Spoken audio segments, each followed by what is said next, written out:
ቅዱስ አሐዱ አምላክ አሜን።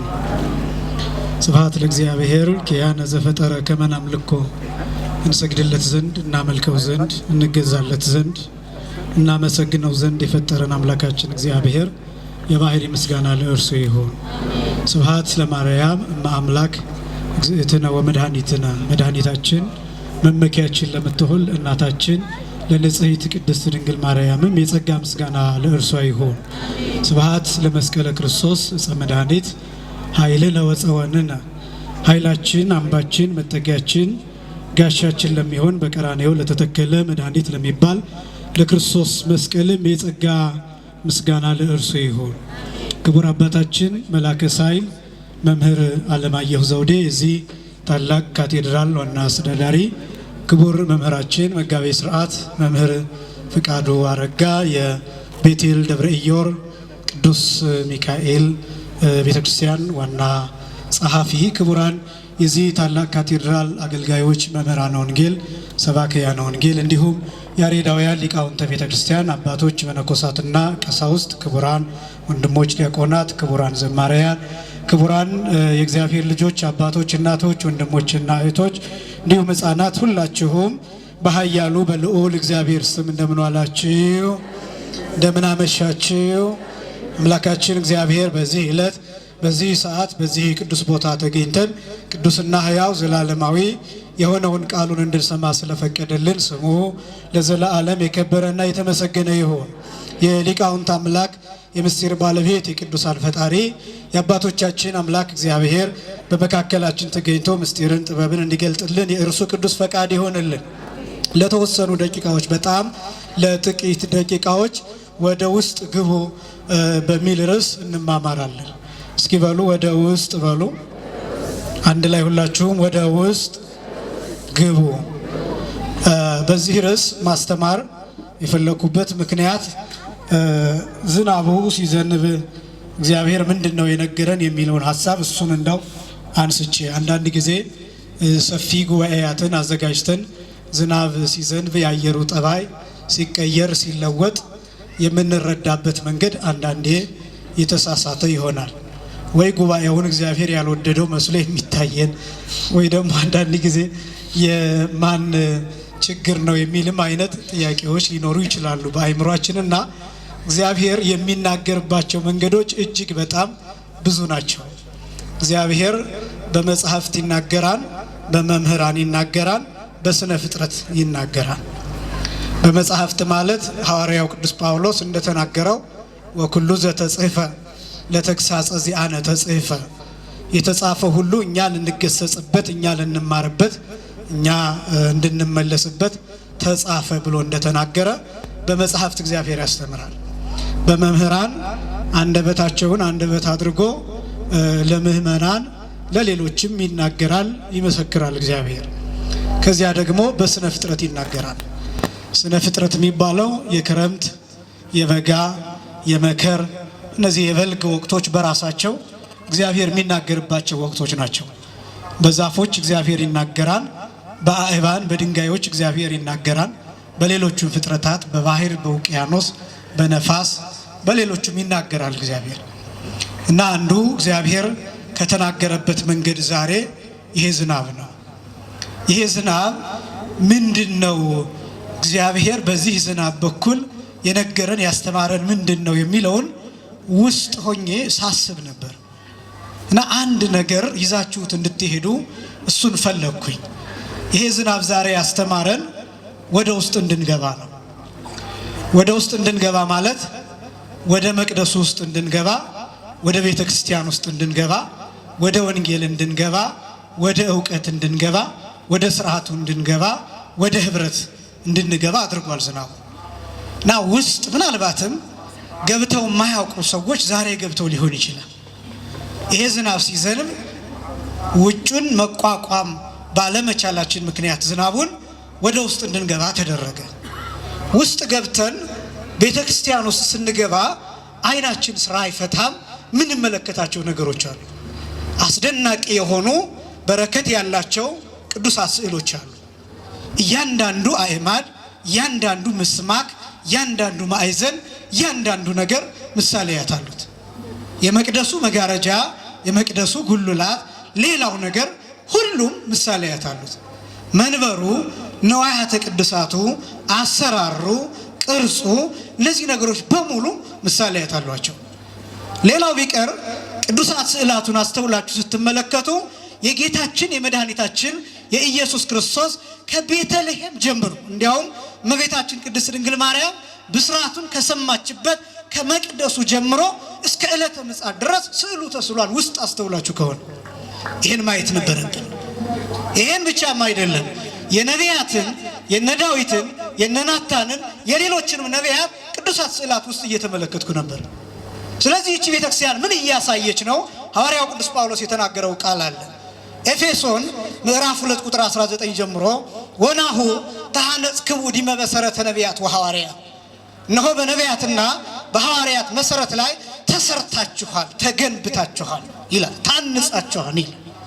ያን የምናይበት ነው። እኔና እናንተ ዝም ብንል፣ መምህራን ዝም ቢሉ አያድርገውና መጻሕፍት ቢቃጠሉ ቢቆነጻጸሉ እንኳን ይቺ ቤተክርስቲያን አፍ አውጥታ ትናገራለች። ክብርና ምስጋና ለአምላካችን ይሁን። ይቺን ቤተክርስቲያን የሰጠናል። ማዕዘኗን ስትመለከቱ፣ ጉልላቷን ስትመለከቱ፣ የመቅደሷን ክፍል ስትመለከቱ እጅግ የተቀደሰ የሚባለውን በቅድስተ ቅዱሳን አምሳል እንዲሁም በጽርሐ አርያም አምሳል የተሰራውን ስትመለከቱ የቤተ ክርስቲያኒቱ አሰራር፣ የቤተ ክርስቲያኒቱ ቅርጽ፣ የቤተ ክርስቲያኑ ስርዓት አጠቃላይ የሰማዩን ስርዓት ማሳየት የሚችል የሰማይን ስርዓት ማለት የመላእክትን ከተማ ከዚያስ የጽርሐ አርያምን ያ ማለት የሥላሴ ዙፋን ያለበትን እነዚህን ማሳየት የሚችል ይሄ ብቻም አይደለም፣ ጠፈርን የሚያሳይ በሌላ አነጋገር ምን ማለት ነው? ሰማይ በዚህች ቤተክርስቲያን ተስሎ ይታያል። የመላእክትንና የሰዎችን ህብረት፣ የቅዱሳንን ህብረት፣ የጻድቃንን ህብረት፣ የሰማዕታትን ህብረት እነዚህን እንመለከትባታለን። ክብርና ምስጋና ለአምላካችን ይሁን። በእውነት ይሄ ዝናብ የቤተክርስቲያኒቱን ውስጥ እንድታውቋት በጣም ብዙዎቻችን ውጭ ሆነን ነው የምንተቸው። የዚህ ጉባኤ ዓላማ በዚህ ደብር በጣም በተለያዩ ጊዜያት እየተመለከትኩ ነበር። ታላላቅ ጉባኤያት ተዘጋጅተዋል። ዛሬ እግዚአብሔር አስተማረ። እስከ ዛሬ እሷ አላስተማረ አይደለም ያልኳችሁ። ዛሬ እግዚአብሔር በጉልበት አስተማረ። ዛሬ እግዚአብሔር በኃይል ተናገረ። እንዲህ ብሎ ወደ ውስጥ ግቡ። የጉባኤው ዓላማ ወደ ውስጥ መግባት ነው፣ ንስሐ መግባት ነው፣ መቁረብ ነው፣ ስጋውን ደሙን መቀበል ነው። የየትኛው ጉባኤ ዓላማ፣ የየትኛው የቤተክርስቲያን አገልግሎት ዓላማ፣ የማህሌቱ ዓላማ፣ የሰዓታቱ ዓላማ፣ የስብከት ዓላማ፣ የሌሎቹ ትምህርቶች ዓላማ፣ የሰንበት ትምህርት ቤት ትምህርት ዓላማ፣ የአብነት ትምህርት ቤት ትምህርት ዓላማ መጨረሻ ለስጋው ደግሞ መብቃት ነው። ወደ ውስጥ መግባት ነው፣ ወደ ክርስቶስ መግባት ነው። በደሙ መጋረጃ በኩል የሕይወት ራስ ወደ ሆነው ወደ ሊቀ ካህናቱ ወደ ክርስቶስ መግባት ነው። የመጨረሻው ሕይወት የሚባለው እሱ ነው። ታውቁታላችሁ። ውስጡን ስለ ውስጡ ትናገራላችሁ። ስለ ቤተክርስቲያን ውስጥ ተረድታችሁ ታውቃላችሁ። ለወንድሞቻችሁ ታስረዳላችሁ። ለባልንጀሮቻችሁ ትነግራላችሁ። ለሥራ ባልደረቦቻችሁ ትነግራላችሁ። ለትምህርት ቤት ጓደኞቻችሁ ትነግራላችሁ። ለየጎረቤቶቻችሁ የቤተክርስቲያንን ክብር ትነግራላችሁ። ቤተክርስቲያን ውስጥ ምን እንዳለ አስተውላችሁ ቤተክርስቲያን ውስጥ እኮ ይሄ ነው ያለው ብላችሁ ለሌሎች ተናግራችሁ ታውቃላችሁ። እናንተስ ትረዱታላችሁ። የቅዳሴውን ዓላማ ክርስቶስ የሚሰዋበት የጌታ ስጋና ደም የሚቀርብበት ያ የተቀደሰው ሰማይ ወደ ምድር የሚጎተትበት ምድር ሰማይ የሚሆንበት መላእክት ክንፋቸው እንደ ሻሽ የሚያነጥፉበት እንደ ቅጠል የሚረግፉበት እንደ ግንድ የሚረበረቡበት ያ ሰዓት ያ ትኩስ ስጋና ትኩስ ደም የሚቀርብበትን ስርዓት እሱን ለሌሎች ትናገራላችሁ። እናንተስ ተረድታችሁታል። ክርስቶስ የሚተረክበት ወንጌል የሚሰበክበት እንዳልኳችሁ ትኩስ ስጋና ትኩስ ደም በጽዋና በጻይል የሚቀርብበት የሚንቀጠቀጥ ስጋ የሚፈላ ደም የሚቀርብበትን የቅዳሴውን ስርዓት እሱን እናንተ ተረድታችሁ ለሌሎች ትነግራላችሁ። አያችሁ፣ ያን እንዲሆን ወደ ውስጥ መግባት አለባችሁ። የቤተክርስቲያኑን ውስጥ ማወቅ አለባችሁ፣ መረዳት አለባችሁ። የሚያማንማ ብዙ ነው እኮ ቤተክርስቲያኒቱን እኮ ክርስቶስን አትሰብካ የሚለት በጣም ብዙ ነው። ለምን? ውስጥ ገብቶ አያውቅም። ውስጥ መግባት ብቻ አይደለም ምላችሁ፣ መረዳት ነው ምላችሁ። ይሄ ብቻም አይደለም። የመጨረሻው ወደ ተቀደሰው ቅዱስ ተቅዱሳን ወደ ተቀደሰው ስፍራ እየቀረባችሁ ስትመጡ የክርስቶስ አካላት ትሆናላችሁ። ክርስቶስ ራስ ይሆናል። ክርስቶስ ጭንቅላት ይሆናል። ክርስቶስ ሴንትራል ነርቨስ ሲስተም ተብሎ ይገለጣል። ራስ ቅል ማለታችን አይደለም። ክርስቶስ የቤተክርስቲያን ራስ ሲባል ስለ ራስ ቅል አይደለም የምናወራው፣ ስለ ሴንትራል ነርቨስ ሲስተም ነው የምናወራው። የሴንትራል ነርቨስ ሲስተም የሚባለው እንደምታውቁት ወጣቶቹ በባዮሎጂ ትምህርታቸው ሁለት ክፍሎች አሉት። አንዱ ሴንሰር ኒውሮን የሚባል ሌላኛው ሞተር ኒውሮን የሚባላል። በሴንሰር ኒውሮን አማካኝነት መልእክት ይቀበላል፣ በሞተር ኒውሮን አማካኝነት ውሳኔ ይሰጣል። ይሄ ሴንትራል ነርቨስ ሲስተም የሚባለው መሃል ላይ ያለ ልክ ኮምፒውተራችሁ ላይ እንዳለው እንደ ሲፒዩ እንደ ሴንትራል ፕሮሰሲንግ ዩኒት ልክ እንደዛ እሱ ነው ክርስቶስ ማለት። ሴንሰር ኒውሮን የሚሰጠውን መልእክት መቀበሉ ከቅዱሳን ጸሎት ይቀበላል፣ ከናንተ ጸሎት ይቀበላል፣ ከካህናት ጸሎት ይቀበላል፣ ከመምህራን ጸሎት ይቀበላል። ከዚያስ በሞተር ኒውሮን አማካኝነት ማለት ውሳኔ ይሰጣል ማለት ፍርድ ይሰጣል ማለት ነው። ፈራጅ ነው አምላካችን። ክብርና ምስጋና ለስሙ አጠራሩ ይሁን። ራስ ማለት ይሄ የመጨረሻው ይሄ ብቻም አይደለም። ራስ ሲባል ክርስቶስ የሕይወት ራስ ተብሎ ሲጠራ ይኸውላችሁ እጅ ራስን አይሸከምም። ራስ ነው ወይም አንጎል ነው እጅን የሚሸከም። እጆችን የሚያዛቸው አንጎሌ ነው፣ እጄ አይደለም አይምሮዬን የሚያዘው። አይምሮዬ ነው እጄን የሚያዘው። ሰውነቴን የሚያዘው አይምሮዬ ነው፣ ሌላው ሰውነቴ አይደለም አይምሮዬን የሚያዘው። ምን ማለት ነው? በሌላ አባባል አይምሮ ማለት ተሸካሚ ነው፣ የአካል ተሸካሚ ነው። ክርስቶስ ማለት እንደሆነ ታውቃላችሁ? ተሸካሚ ነው። መስቀል ብቻ አይደለም የተሸከመው፣ አንተን ተሸክመዋል፣ አንቺን ተሸክመዋል፣ እኔን ከነ ኃጢአቴ ተሸክመዋል። ክብርና ምስጋና ለስሙ አጠራሩ ይሁን። ሁላችንን ተሸክመዋል። ማይጥለን ለዚህ ነው፣ ማይጸየፈን ለዚህ ነው። የቆምንበት አለት የቆምንበት ስፍራ ማይሸረሸር የሆነው የጌታ ትከሻ ስለሆነ ብቻ ነው። ዓለም ያልጠፋችው እኛ ያልጠፋ ነው። መሬት ተከፍቶ ያላሳጠመን በዚህ ሁሉ ኃጢአት፣ በዚህ ሁሉ በደል፣ በዚህ ሁሉ ነውር፣ በዚህ ሁሉ ርኩሰት፣ በዚህ ሁሉ ሞት፣ በዚህ ሁሉ ጭካኔ፣ በዚህ ሁሉ ጦርነት ያልጠፋ ነው። የጌታ ትከሻ ስለተሸከመን ነው። የሌላ ትከሻ ቢሆን ይሰበራል፣ ይለመጣል፣ ይጣመማል፣ ይጎብጣል። የጌታ ትከሻ ግን ጠንካራ ነው። እናውቀዋለን። መስቀል ላይ የሁላችንን በደል ተሸክሞ እየደቀቀ የሚያደርጉትን አያውቁምና ምን በላቸው ይቅር በላቸው ሲል ክብርና ምስጋና ለስሙ አጠራሩ ይሁን። ተሸክሞን ከነ በደላችን ተሸክሞን። አያችሁ፣ እርስ በርሳችን መሸካከም አንችልም፣ መሸካከምም አንፈልግም። ለምን ቢባል አቅም የለንም ምንም ነገር። የራሳችንን ኃጢአት እንኳን መሸከም ያቅተናል። የሰዎችን ምስጢር መሸከም ያቅተናል። ልጆቻችንን መሸከም ያቅተናል። አንዳንዴ ሌላውን መሸከም ያቅተናል። አንዳንዴ ራሳችንን ማስተዳደር ያቅተናል። ሱሶቻችንን አንዳንድ ጊዜ መሸከም ያቅተናል።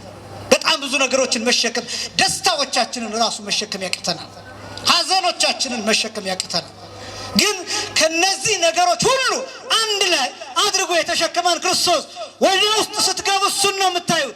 የመጨረሻው የሕይወት ራስ የሚባለው መልአከ ሕይወት የሕይወት አለቃ ተብሎ የሚጠራው እሱ ነው። ለዚህ ነው በዚህ በዘመነ ትንሣኤና ሕይወት እኔ ነኝ የሚለውን ጌታ ደጋግመን የምንናገረው። ለዚህ ነው በትንሣኤው አንስቶ የተሸከመን አምላካችን። ክብርና ምስጋና ለስሙ አጠራሩ ይሁን። ወደ ውስጥ ግቡ። የተከበራችሁ ክርስቲያኖች፣ በጣም በብዙ ነገሮች ወደ ውስጥ መግባት እምቢ እንላለን። በር ላይ የሚቆመው ሰው በጣም ብዙ ነው። ቅዳሴ ሲቀደስ እግዚኦታ ላይ ውጭ ወደሚሞላው ሰው ብዙ ነው። ውስጥ የሚያስቀድሰው ሰው በጣም ጥቂት ነው። የተከበራችሁ የእግዚአብሔር ልጆች፣ የዚህ ጉባኤ ዋና ዓላማ እናንተ ዛሬ ተምራችሁ ነገም ተምራችሁ ብትችሉ እሑድ እንድትቆርቡ፣ ያለዚያ ግን የዛሬ ሳምንት እንድትቆርቡ እንጂ እኛ ታይተንበት እናንተ እንድትበተኑ አይደለም። የጉባኤው ዓላማ ሊገበን ይገባል። የቤተክርስቲያን ሚሽን፣ የቤተክርስቲያን ተልእኮ፣ የቤተክርስቲያን ጎል፣ የቤተክርስቲያን ዓላማ እንዲህ አስጊጦ ብቻ መበታተን አይደለም። ቢያንስ የሚቆርብ ሰው ውጤቱ እሱ ነው። አያችሁ፣ ቅዳሴ ለምን እንቀድሳለን ቢባል ውጤት ለማግኘት። የምን ውጤት? የስጋና የደም ውጤት። ያ ማለት የጌታን ስጋና ደም ማግኘት። ምን ማለት ነው? በሌላ አገላለጥ ህብስትን አቅርበን እሱን ለውጠን መለኮት የተዋሃደው ስጋ ማድረግ ውጤቱ እሱ። ወይን አቅርበን እሱን ባርከን ጸሎት አድርገን ስርዓተ ቅዳሴ አድርሰን ወይን የነበረው ነፍስ የተለየው መለኮት የተዋሃደው የክርስቶስ ደም እንዲሆን ማድረግ ውጤቱ እሱ። የወንጌል ውጤትስ? የጉባኤ ውጤትስ? የመድረክ ውጤትስ? የትምህርት ውጤትስ? እናንተን መለወጥ፣ እኛን መለወጥ። ምን ማድረግ? የክርስቶስ አካል ማድረግ። ምንድነው ምን ሆነው መሰላችሁ? የጌታን ስጋና ደም ስንቀበል የክርስቶስ አካላት ነው ምን ሆነው እንጠመቃለን፣ አባል ነን። ስንቆርብ ደግሞ የጌታ አካል እንሆናለን። እስኪ በሉ ስንጠመቅ በሉ አባል እንሆናለን። ስንቆርብ ምን እንሆናለን? አካል። ስንጠመቅ ምን እንሆናለን? አባል። ስንቆርብ ምን እንሆናለን? አካል። የትኛው ይበልጣል ከአባልነትና ከአካልነት? አካልነት። ዓለም የሚያልፈው የክርስቶስ አካል እኛን ሲያነሳ ብቻ ነው። ያ የተገረፈው ትዝ ይላችኋል። በጅራፍ ጫፍ የተበተነው ትዝ ይላችኋል። 6666 ጊዜ ሲገረፍ በየጅራፉ ጫፍ የተበታተነው ስጋ ትዝ ይላችኋል። የተረጨው ደም ትዝ ይላችኋል። ከቆዳው የተነሳው ከአካሉ የተነሳው አጥንቱ እየታየ አጥንቱ ገጦ እየተቆጠረ ነው የተሰቀለው። የሞተውም እንደዛ ነው። ያ ስጋ የገባ ይመስላችኋል? ያ ደም የገባ ይመስላችኋል? ቤተክርስቲያን የምትሰጠው ራሱ የተናገረው ጌታ የማቴዎስ ወንጌል ምዕራፍ 24 ቁጥር 28 ላይ ሀበሃሎ ገደላ ህዬ ይትጋብኡ አንስርት፣ ስጋ ወዳለበት ንስሮች ይሰበሰባሉ ይላል። ንስሮች የተባሉ ምእመናን ስጋ የተባለ የጌታ ስጋ ነው። ቤተክርስቲያን ይህን ስጋ ትሰጠዋለች። ይህን ስጋ ትሰጠናለች። ይህን ስጋ ስናገኝ ይህን ስጋ ስንቀበል የክርስቶስ አካል እንሆናለን። እርሱ እንዲህ ብሎ እንደተናገረው የዮሐንስ ወንጌል ምዕራፍ 6 ከቁጥር 53 ጀምሮ ስጋዬን የበላ ደሜን የጠጣ የዘላለም ምን አለው? ሕይወት አለው። እኔ በእርሱ እኖራለሁ፣ እርሱም በእኔ ምን ይሆናል? ይኖራል። በመጨረሻው ቀን ከኔ ጋር ምን አደርገዋለሁ? አስነሳዋለሁ። ክብርና ምስጋና ለስም አጠራሩ ይሁን። የሚያስነሳን አለ። ይኸውላችሁ ሞትን ወደ ስጋ ወሰደ። ሞትን ወደ ስጋ ወሰደ። በስጋው በኩል ለኛ ሕይወትን ሰጠ። ቅዱስ ኤፍሬም እንዲህ ብሎ እንደተናገረው ዘዚ አነ ሞተ ነስአ ወእንቲአሁ ሕይወተ ወሀበነ፣ የኛን ሞት ለእርሱ ወስዶ የሱን ሕይወት ለኛ ሰጠን። ክብርና ምስጋና ለስም አጠራሩ ይሁን። ወደ ውስጥ ግቡ። ወደ ውስጥ ስትገቡ ይህንን ታገኙታላችሁ። ይሄን ሙሽራ ታገኙታላችሁ። ይሄ ቤተክርስቲያኗን የሚወዳት ሙሽራ፣ ቤተክርስቲያኗን የማይተዋት ሙሽራ። የዚህን ዓለም ትዳር ስትመለከቱ የተወሰነ ጊዜ ፍቅሬ ማሬ ምናምን ተባብለው ሊጠራሩ ይችላሉ። ከሆነ ጊዜ በኋላ መሰለቻቸት ይመጣል። ለምን ቢባል ትጠቁርበታለች። ስለ ልጆቿ ብላ ራሷን ጣል ማድረግ ትጀምራለች። እሱም ስለ ልጆቹ ብሎ መጉበጥ ይጀምራል። እሷ እሱን ማየት ትታ ሌላ ማየት ትጀምራለች። እሱ እሷን ማየት ትቶ ሌላ ማየት ይጀምራል። ትሰለቸዋለች፣ ይጠላታል፣ ትጎሳቆልበታለች፣ ትዋረድበታለች፣ ትጠቁርበታለች፣ ትጠወልግበታለች። ስለዚህ ሌላ ያያ ክርስቶስ ሙሽራ ነው። በዮሐንስ ወንጌል ምዕራፍ 3 ቁጥር 29 ላይ እንደተገለጠው ቅዱስ ዮሐንስ መጥምቅ የተናገረው ቃል እንደሰፈረው ሙሽራይቱ ያለችው እርሱ ሙሽራ ነው ተብሎ እንደተገለጠ ሙሽራችን ክርስቶስ መቼም አይሰለቸንም። ወደ ውስጥ ስንገባ የእርሱ ፍቅር እየፈሰሰ እናገኘዋለን። ማይነጥፍ ፍቅር፣ ማይተወን ፍቅር፣ ማንጠወልግበት። ይኸውላችሁ ምእመናን ቤተክርስቲያን ለክርስቶስ አትጠወልግበትም።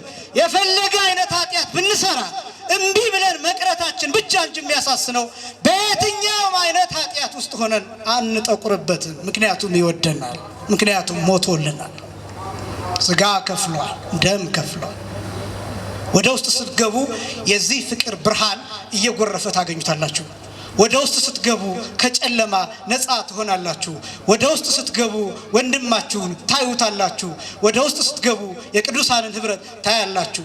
ወደ ውስጥ ስትገቡ የክርስቶስ ሰላም በእናንተ ውስጥ ያልፋል። ስለዚህም ጌታ እንዲህ ብሎ ለሁላችን ይናገራል። ለሁላችሁ ሰላም ይሁን ብሎ ይናገራል። ትንሣኤ ማለት እንደሱ ነው። በተለይም ደግሞ የዚህ የበዓለ ሃምሳ ዋናው ዓላማ የተከበራችሁ ክርስቲያኖች እንደው እኛ በላንበት ጠጣንበት እንጂ አመነዘርንበት እንጂ ሌላ ቀጠሮ ያዝንበት ጨፈርንበት እንጂ በእውነት ዘፈንበት እንጂ ይሄ 40 ቀን ይሄ 50 ቀን አጠቃላይ አዝማነ መንግስተ ሰማያት የመንግስተ ሰማያት ዘመን የሚነገርበት ነው። ወደ ውስጥ የመግባት ቤተክርስቲያንን የማወቅ የዚህችን ቤተክርስቲያን መልክ ክርስቶስ ስሎ ለሐዋርያት የነገራቸው በዚህ ወቅት ነው። በዚህ ወቅት ነው። አባቶቻችን ይናገራሉ። ሰገኖ የምትባል ወፍ አለች ይላሉ። እና ይቺ ወፍ እንቁላል ስትጥል እንቁላሏን ትኩር ብላ ትመለከተዋለች እስከ 40 ቀን ድረስ። እስከ ስንት ቀን ድረስ? እስከ 40 ቀን ድረስ። እና ትኩር ብላ ታየዋለች። ትታው ዞር ካለች እንቁላሉ ይደርቃል። ስለዚህ እንቁላሉ ምን ይፈልጋል? ትንፋሽ ይፈልጋል። ትንፋሽ ይፈልጋል። ክትትል ይፈልጋል። መጠበቅ ይፈልጋል። መታየት ይፈልጋል እንቁላሉ። ስለዚህ እስከ 40 ቀን እየተነፈሰችበት በትንፋሿ እያሞቀች እየጠበቀችው ትክ ብላ እያየችው 40 ቀን ትቆያለች። ልክ 40 ቀን ሲደርስ ያስታውቃታል። ጫጩቶቹም ድምፅ ያሰሟታል። ከዚያ እንቁላሉን ትመታውና ቅርፊቱን ትበሳዋለች። ከዛ ጫጩቶቹ ከቅርፊታቸው ይወጣሉ። የሐዋርያት ምሳሌ ነው እንቁላሉ። የቤተክርስቲያን ምሳሌ ነው እንቁላሉ። ቤተክርስቲያን መቼ ነው ከጌታ ጎን የወጣችው? በተሰቀለበት ሰዓት፣ ጎኑን በተወጋ ሰዓት ደምና ውሃ ሲወጣ እንቁላሏ ተወልዳለች፣ እንቁላሏ ወጣለች። ከዚያስ 40 ቀን ይችን እንቁላል ክርስቶስ ሙቀተ ጸጋ እየሰጠ ለአንዱም ለሁለቱም ለሶስቱም ለሰባቱም ለ11ዱም እየተገለጠ 40 ቀናት ቆይቷል። ስንት ቀናት ቆይቷል? የቤተክርስቲያኗ መልክ ይሄ ዝም ብሎ ይመስላችኋል? መረባችሁን በቀኝ በኩል ጣሉት የሚለው ዝም ብሎ ይመስላችኋል? የተሰራ ማዕድ የምታዩት በዮሐንስ ወንጌል ምዕራፍ 21 ላይ ዝም ብሎ ይመስላችኋል? የቤተክርስቲያኑ ስርዓት ነው። ቤተክርስቲያን ይሄን ስርዓት ከየት አመጣችሁ? አሁን የምትሰራውን፣ አሁን የምታሳየውን ስርዓት፣ አሁን የምትከተለውን ከክርስቶስ። ክርስቶስ ለማን አሳየ? ለሐዋርያት። ከሐዋርያት ቤተክርስቲያኗ። ለዚህ ነው ቤተክርስቲያኒቷ ሐዋርያዊት ተብላ የምትጠራው። ስትገቡ ብቻ ግን ይሄን ታዩታላችሁ። ዲያቆኑ በየት በኩል ይዘራን? በቀኝ። ካህኑ ሲያጥን በየት በኩል ይዞራን? በቀኝ። ሲያሳልም በምን ያሳልማን? በቀኝ። የማህሌት ምራታ በየት ይጀመራል? በቀኝ። የሚቀባበሉት መነሻው እንደ ሪፈረንስ ፍሬም ሆኖ የሚያገለግለው በቤተክርስቲያን ቀኝ። ይሄን ስርዓት ከየት ተማርነው? ከጌታ። እነዚህ ስርዓቶች የት ስንሆን ነው የምናያቸው? ውስጥ ስንሆን፣ ውስጥ ስንገባ በጣም ብዙ ሰው ቤተክርስቲያን ውስጥ ገብቶ የማያውቅ በጣም ብዙ ሰው አለ። እየሸሸ የሚኖር ከንስሐ እየሸሸ፣ ከካህናት እየሸሸ፣ ከስጋ ወደሙ እየሸሸ፣ ከቁርባን እየሸሸ፣ ውስጥ ከመግባት እየሸሸ ጫማውን ሳይፈታ በውጭ እንደመጣ በውጭ የሚሄድ ሰው በጣም ብዙ ሰው ነው። ይሄ ዝናብ ዛሬ ወደ ውስጥ እንድንገባ አስተማረን። ያስተማረን የአባቶቻችን አምላክ እግዚአብሔር ይክበር ይመስገን። ክብርና ምስጋና ለስም አጠራር ይሁን። አመስግኑት። እና የተከበራችሁ የእግዚአብሔር ልጆች አንዳንድ ጊዜ የሚሆኑት ነገሮች በራሳቸው ወንጌል ናቸው። የእግዚአብሔር የሆነ ነገር ሁሉ ወንጌል ነው። የእግዚአብሔር የሆነ ሁሉ ምንድነው አልኳችሁ? ስለዚህ ዝናብ ወንጌል ነው። ዝናብ ምንድነው አልኳችሁ? ነፋስ ወንጌል ነው። የአየሩ ጠባይ ወንጌል ነው። እና እኛ ከምናስተምራችሁ ይልቅ ዛሬ እግዚአብሔር ለሁላችንም ያስተማረን ትልቅ ነገር ነው። አቅም አልባ እንደሆንን የኛ ድርሻ ካባ ለብሶ ነጠላ ለብሶ ጎርደድ እያሉ እዚህ መምጣት ብቻ ነው። ሰባኪ 30 ሰባኪ 1000 ሰባኪ ቢደረደር ዝናቡን ማስቀረት የሚችል ሰው ማንም የለም። አያችሁ፣ እኛ አቅም አልባ ነን። በሌላ አገላለጥ እኛን አትከተሉ፣ ታዋቂ ሰው አትከተሉ። ማንን ተከተሉ?